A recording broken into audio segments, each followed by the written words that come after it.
como se reconstrói uma vida após sentir que o mundo acabou diante daquela cruz. Hoje, iremos refletir sobre Maria, como ela conseguiu transformar o silêncio numa força invisível. Se você está passando por um momento de dificuldade ou sentindo o silêncio de Deus, fique conosco após a vinheta.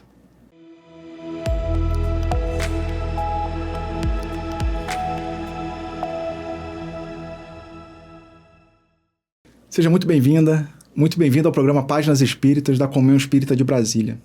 Estamos aqui nesta temporada lendo e refletindo este livro, Boa Nova, de Humberto de Campos, recebido pelo médium Francisco Cândido Xavier. Chegamos no último capítulo desta obra, o capítulo que Humberto de Campos intitula Maria. Este livro aborda os bastidores dos momentos que são narrados no Novo Testamento. E o nosso foco de hoje será de Maria. Nós estamos no momento da crucificação. E assim começa Humberto de Campos. Junto da cruz, o vulto agoniado de Maria produzia dolorosa e indelével impressão. Com o pensamento ansioso e torturado, olhos fixos no madeiro, das perfídias humanas, a ternura materna regredia ao passado em amarguradas recordações. Ali estava, na hora extrema, o filho bem amado. Então ela está ali olhando para Jesus na cruz e recordando do passado. Maria deixava-se ir na corrente infinita das lembranças. Eram as circunstâncias maravilhosas em que o nascimento de Jesus lhe fora anunciado. Ele está falando da anunciação do nascimento de Jesus. A amizade de Isabel, sua prima, que é mãe de João Batista. Lá no capítulo 2 da obra, inclusive, quando Humberto de Campos vai trazer a figura do percussor de Jesus, né, que é João Batista, vai abordar ali falas de Isabel e Maria, elas não entendendo muito bem o que as crianças estavam fazendo, né? E elas, os dois, né, tanto Jesus quanto João, já na perspectiva, já sabendo qual era a missão de cada um.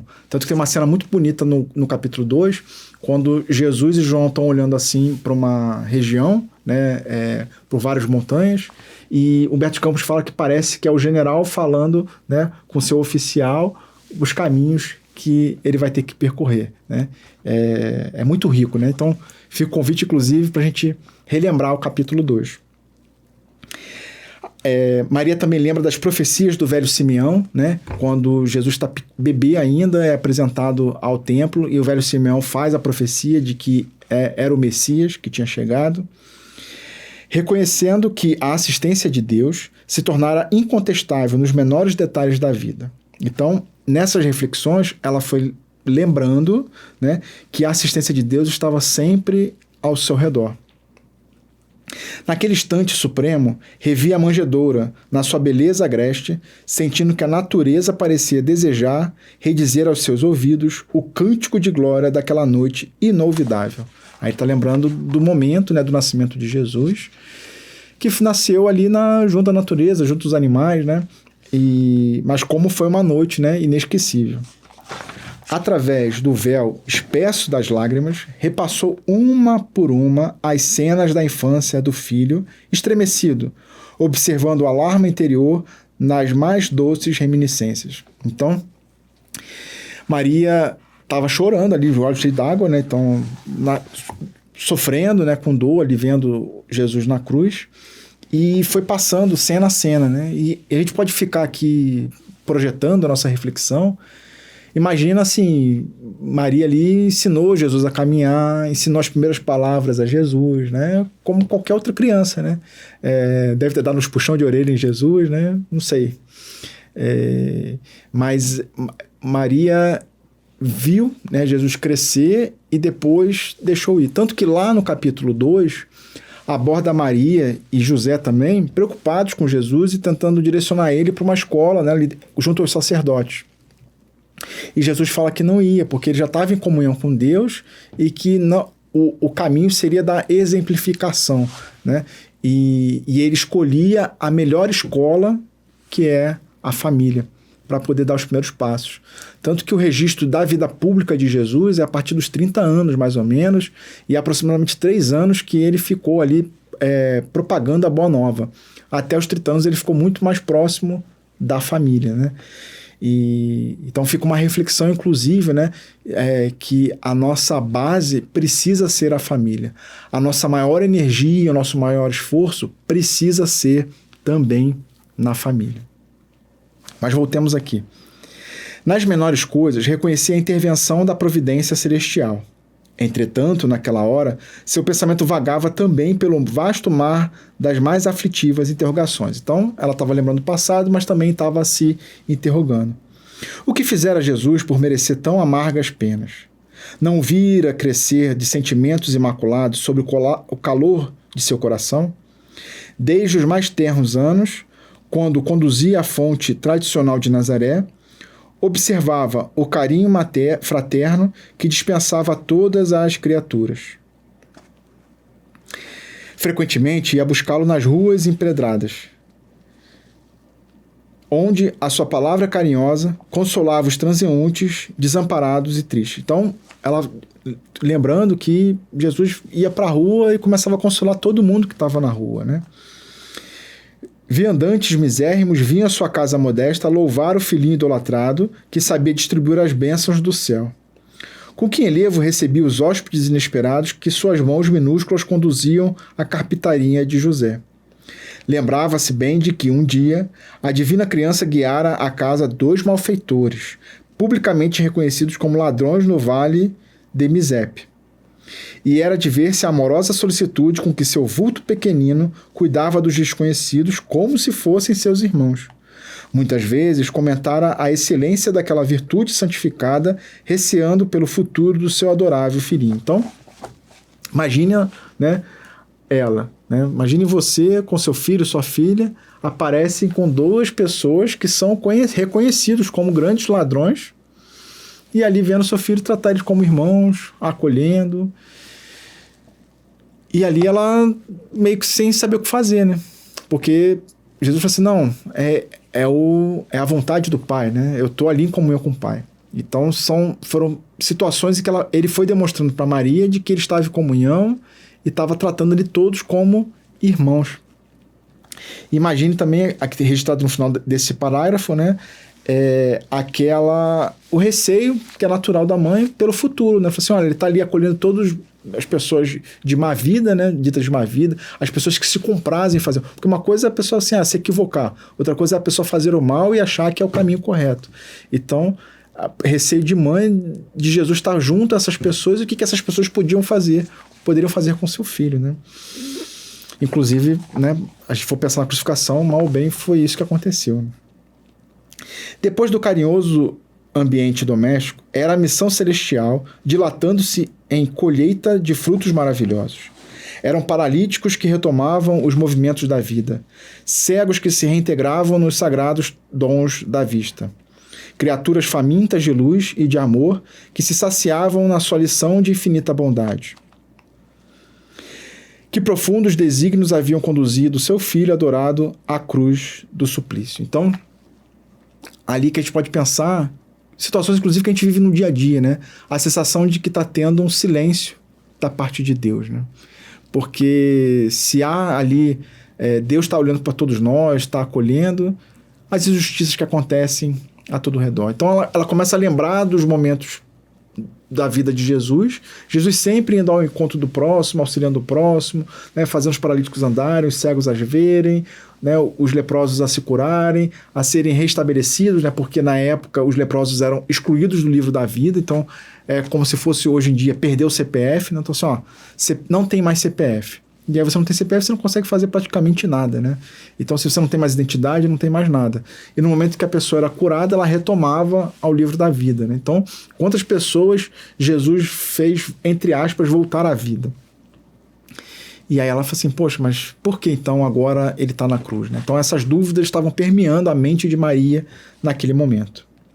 Uma voz amiga lhe falava ao espírito, dizendo das determinações insondáveis e justas de Deus. Então ela estava ali sendo inspirada, né, dizendo sobre as determinações, né, que a gente não consegue vislumbrar, mas sempre são justas do nosso Pai, que precisam ser aceitas para a redenção divina das criaturas. Então, é a chamada resignação, né? Aceitarmos ali os desígnios de Deus.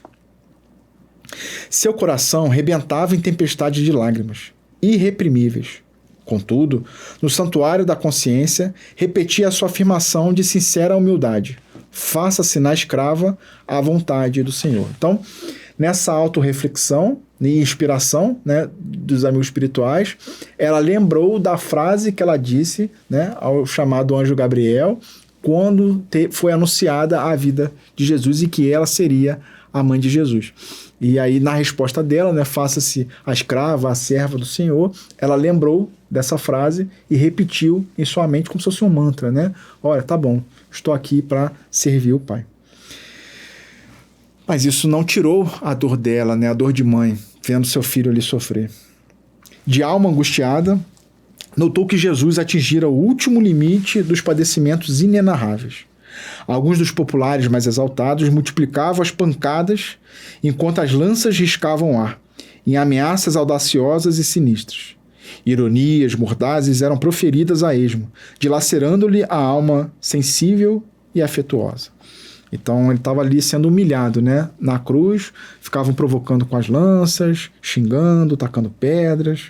Em meio de algumas mulheres compadecidas que lhe acompanhavam angustioso transe, Maria reparou que alguém lhe pousara as mãos de leve sobre os ombros. Então ela estava ali junto a outras mulheres, né? Há relato que a Maria de Magdala estava lá, Joana de Cusa, e outras mulheres que acompanhavam Jesus, né? Porque os apóstolos eles se dispersaram, né?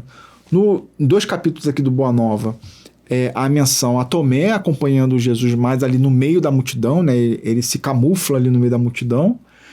E nós temos a presença também registrada de João ali junto a Maria. E aí ela sente que alguém colocou a mão no ombro dela. E aí era o João.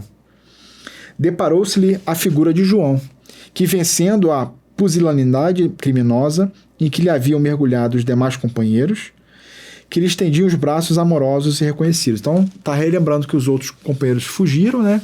Mas ele estava ali. Silenciosamente, o filho de Zebedeu abraçou-se àquele triturado coração maternal.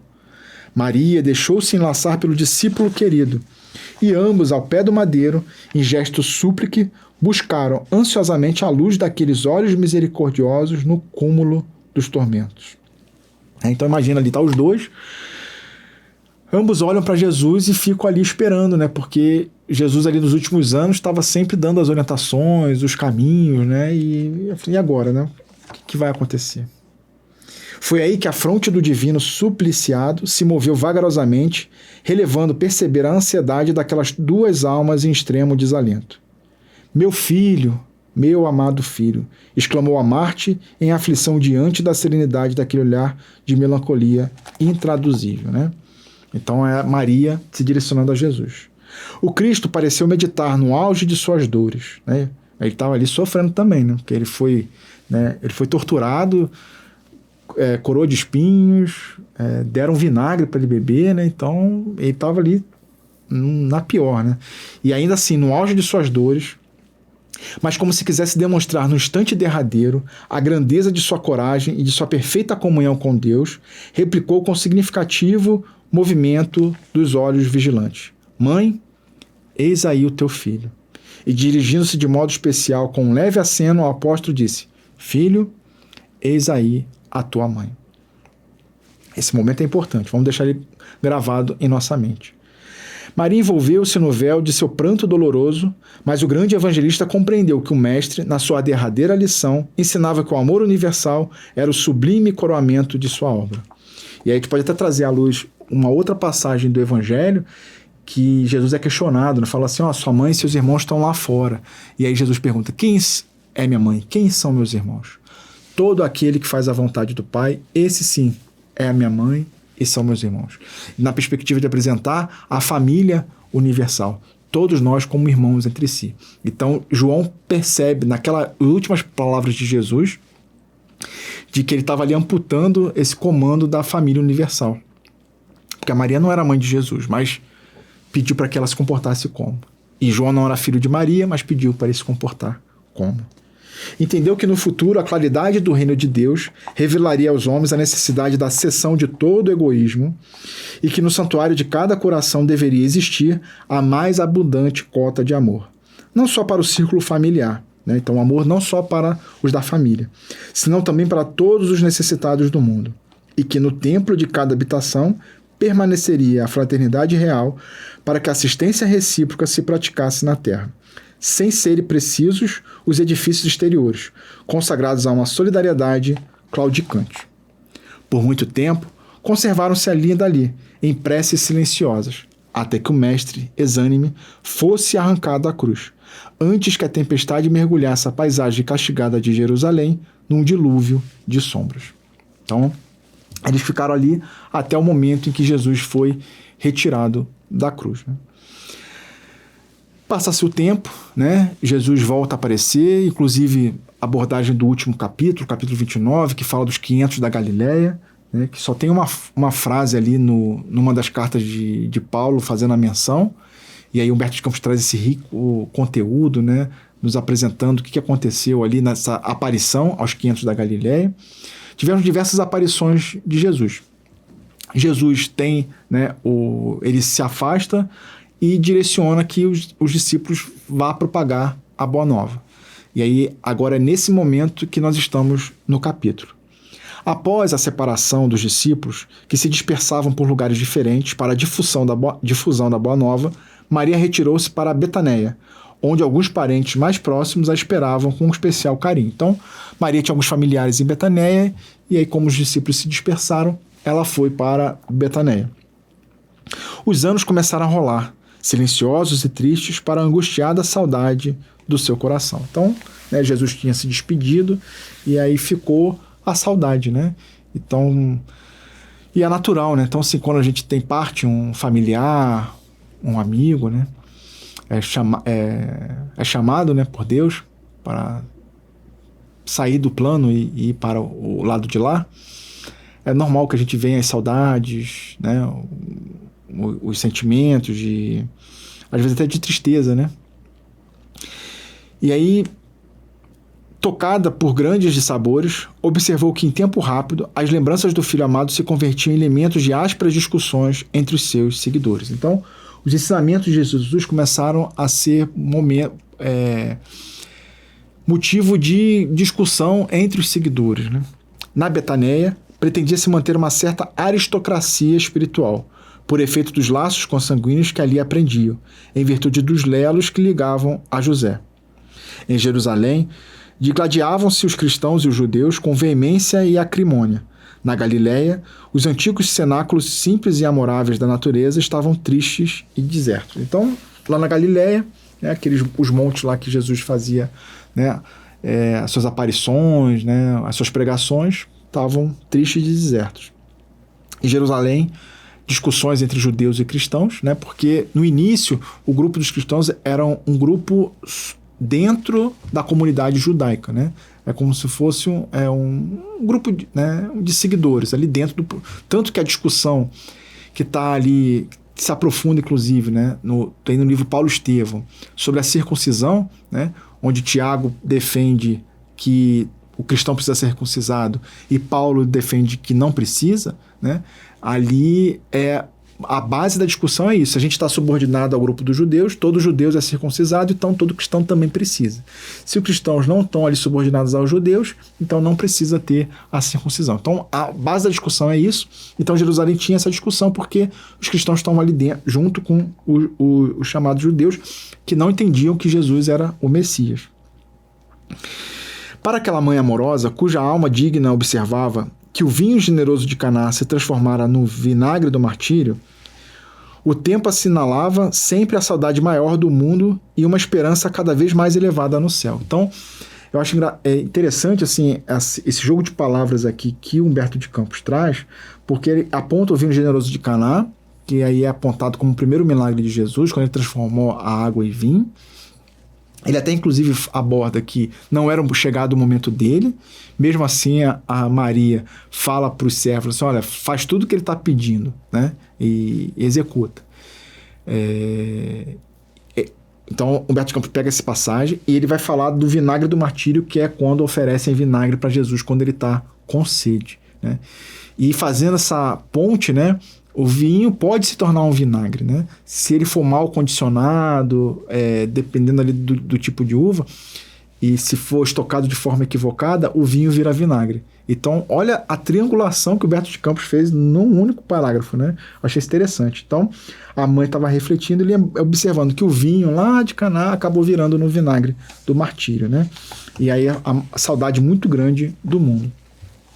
Sua vida era uma devoção incessante ao rosário imenso da saudade, às lembranças mais queridas. Tudo que o passado feliz edificara em seu mundo interior revivia na tela de suas lembranças com minúsculas com minúcias somente conhecidas do amor, e alimentavam a seiva da vida. Então, é algo que é o desejável, inclusive, que a gente ouve muito dentro do espiritismo, né? Que a saudade vai ficar, a dor, né, de não estar ali mais próximo daqueles entes queridos, ela vem nos visitar às vezes, né? Mas que a gente possa alimentar as lembranças positivas. Então, pensemos naquele ente querido que já partiu. A gente lembra dele, dá uma saudade, aí lembra, poxa, aquele momento que a gente aconteceu isso, aquele momento que aconteceu aquilo. A gente pegar essas lembranças positivas. E a Maria estava fazendo isso, né? Vinha a saudade, ela lembrava daqueles momentos positivos, cheio de amor e de carinho, né? Junto de Jesus. Relembrava o seu Jesus pequenino, como naquela noite de beleza prodigiosa em que o recebera nos braços maternais, iluminado pelo mais doce mistério. Então lembrou de Jesus bebezinho, pegando ele no colo. Figurava-se-lhe reescutar ainda o balido das ovelhas que vinham apressadas a cercar-se do berço que se formara de improviso. Então, ela lembrou, inclusive, que as ovelhas estavam vindo em direção ali da manjedoura, né, para poder ficar próximo ali do berço, né, improvisado. E aquele primeiro beijo, feito de carinho e de luz. Olha só, ela conseguiu lembrar do primeiro beijo que Jesus deu em Maria. Deve ter sido algo rico, né?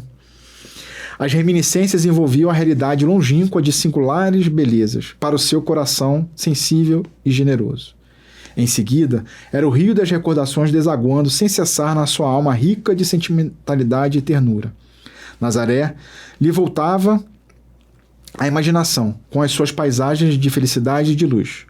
A casa singela, a fonte amiga, a sinceridade das afeições, o lago majestoso e, no meio de todos os detalhes, o Filho adorado, trabalhando e amando no erguimento da mais elevada concepção de Deus entre os homens da terra.